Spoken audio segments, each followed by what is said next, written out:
Hello everybody, and once again welcome back to How to Guide YouTube channel. Today in this video I'm going to show you how you can sign up in Unibet, so make sure you follow my step till the end. First of all, you need to search for Unibet in Google.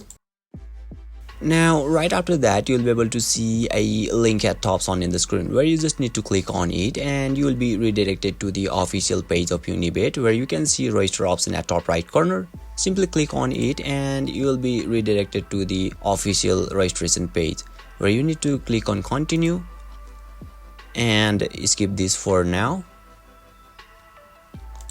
And finally you'll be able to see the official registration page of Unibet where it is asking us for our first name, last name, our email address, our password, our date of birth and our gender. So once you complete your credentials, click to continue and you'll be able to sign up successfully. So basically this is how you can sign up in Unibet, and if you still encounter any issue during this process, feel free to leave a comment and I'll be happy to assist you.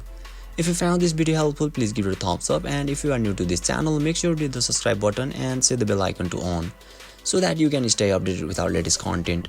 Thank you for watching and I'll see you next time.